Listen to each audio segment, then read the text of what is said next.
What's up guys, Jack here. Today we're going to be learning about how Vanguard, Trading 212 and frankly a lot of the UK brokers are lending the very shares you own behind your back without actually informing you each time they're doing this. Now they do however give this information in their investor information sections and their T's and C's when actually signing up to their platforms. Now I don't normally read the T's and C's when signing up to things. Who really does? It's a lot to read. Who can be bothered to actually go ahead and read the entire thing. However, for Trading 212, I did go ahead and do this.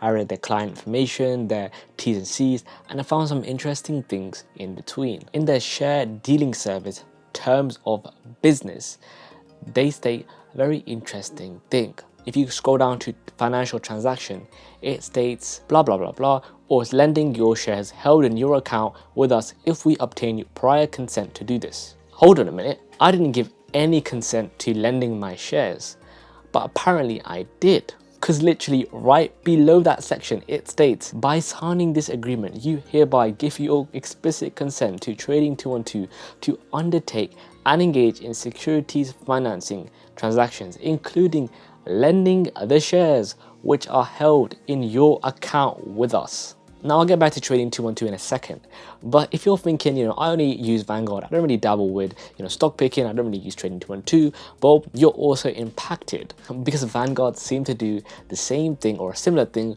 with some of its funds. Now I'm going to explain what they do in terms of share lending, what they do, why they do it, why it's risky in some instances and okay in others. And I'll also be looking to answer some questions like, would I receive my dividend if my shares are being lent out? So for starters, share lending. All this means is that the stocks you hold in Trading 212 and Vanguard is being lent out to brokerage funds, hedge funds and other third parties not associated with those brands themselves. Now during the share lending process, the title and the ownership of the shares is actually being transferred to the person who is borrowing the shares. In return, Trading 212 receives an interest payment for as long as the person or institution is borrowing those shares. Now the first question I thought of is, why would somebody borrow a share? Can you not just buy one? Like why do you need to borrow mine? But after doing a little bit of research, I figured out this is because of short selling. So how this works is, let's say Tom thinks Apple's share is going to go down next week. Tom then goes to Trading 212 or any of these brokers and actually borrows 10 Apple shares for a period of 1 week. And what does he do next? He goes and sells those shares right away at the current market rate. Tom then waits a week and thinks, would you look at that, Apple share did actually fall. He then goes and scoops up those 10 shares that he originally sold and gives them back to the broker that he borrowed it from, pocketing the difference. In this case, the broker's happy because they got the 10 shares back that they originally lent out to Tom. Tom is happy because he's made a little bit of profit doing this whole trade. And this practice is called short selling. Now, these short selling tactics do not always pan out like the example I gave. See, most of the time, short sellers lose a lot of money. They lose more money sometimes than they actually quote unquote deposited. Like we've seen in the past with Melvin Capital betting that GameStop stock was going to go down and they lost a lot of money in that process. But in all of this, what are the risks to you? What if Melvin Capital or whoever is borrowing those shares can't afford to buy back the shares back and actually give it to the broker? Ultimately, these are your shares they're borrowing. Well, it's definitely a risk, but Trading 212 seem to have put some protection for this event. Now I'm getting this information from the research I've done on Trading 212's terms of business, where it states that we will receive cash as collateral to the amount of at least 102% of the value of the shares lent, meaning whoever is borrowing the shares will have to give a cash equivalent to those shares to Trading 212 plus an extra 2%. Now this sounds okay because it shows that if Trading 212 is not able to recover those shares from the borrower, they at least have the cash to pay us back, or indeed buy those shares again with the cash they have. But in a scenario where the share value significantly increases after being borrowed, then the 102% doesn't really cover it. For example, let's say we buy shares of Apple at $100. The borrower then gives Trading 212 $102 cash to borrow our shares. But what if Apple jumps to $150? What if the borrower goes, you know what, I can't actually afford to give the shares back and, do what you want? Would we just get compensated for $102, what would happen to the rest of the money? That's the thing, we don't actually know.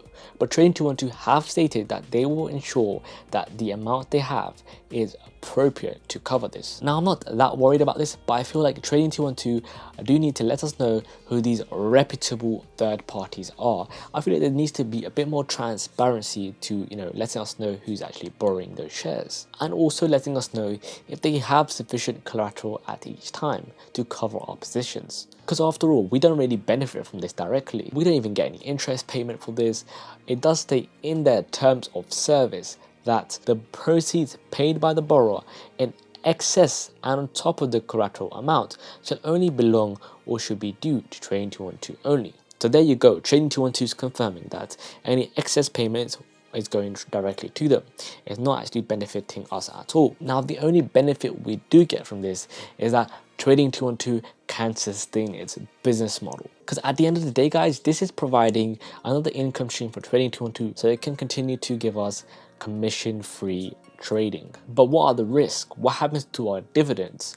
Well, before I tell you that, guys, make sure to drop a like button and subscribe if you're enjoying this video so far. It does really help out the channel, but let's get back into it. So if we're not actually in ownership of the shares, do we get a dividend payment? Well, Trading212 seem to have an answer for this. They state that they'll be entitled to the payment from the borrower equivalent to the dividend they would otherwise receive, which is fine, I guess, but things do change when we speak about voting rights. When a company makes big decisions like acquiring a new business or changing the business direction, sometimes it goes out to shareholders and asks for their vote, their opinion. If the company is going in a bad direction and the shareholders see this, collectively, shareholders have the power to stop this from occurring. But Trading212 state that the voting rights will be held by the borrower. Now, this doesn't change anything too much for Trading212 because it never gave us voting rights in the first place. So ultimately, we need to decide whether we want to keep our voting rights or stay on Trading212 as a platform. Look, guys, Trading212 is here to make money as well, and despite what they're banging on about free share this and tight spreads, they need to make money somehow. Now, looking into the financials a little bit, I can see that Trading212 is not making much money from the invest accounts or the ISA accounts. In fact, they make most of their money through spreads and CFDs. Although share lending doesn't seem to have higher risk, but no risk is better than low risk, right? So what are the platforms that don't actually lend out your shares? After going through their T's and C's and the community forums, I can see that Trading212's main competitor, Freetrade, don't actually lend out your shares currently. Offer code down below if you sign up with my link and you deposit just £3, you'll be getting a free share valued up to £200. As well as Freetrade, Hargreaves Lansdown also state on the website that they do not lend out your shares, but you do have to pay relatively high fees compared to Freetrade and Trading212. Now, if you want any updates and news or anything I find worth sharing about investments, then make sure you sign up to my newsletter down in the description below. It's free to sign up. Aside from that, guys, make sure you like and subscribe. Hopefully you found this video useful, and I'll see you in the next video. Thank you so much for watching.